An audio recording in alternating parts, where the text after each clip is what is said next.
ċifri tal-Eurostat juru li matul is-sena li għaddiet Malta kellha t-tielet l-akbar tkabbir fit-turiżmu fost il-pajjiżi kollha tal-Unjoni Ewropea.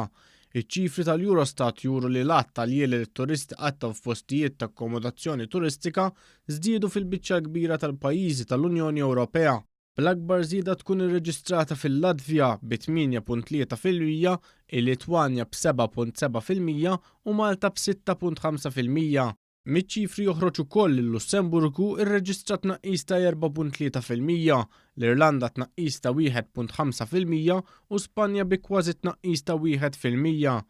Il-Eurostat żied jgħid li Malta kellha wkoll l-ogħla rata ta' turisti li għadu f'postijiet ta' akkomodazzjoni turistika. Joħroġ ukoll li bi 8.6% Malta kellha t-tieni l-akbar żieda fl-akkomodazzjoni ta' persuni residenti.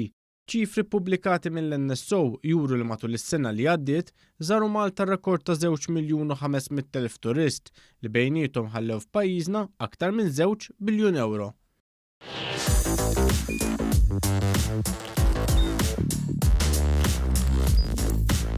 Idħol fuq one.com.mt u hemmhekk tista' tara l-programmi kollha li jxandru fuq One permezz ta' One Play.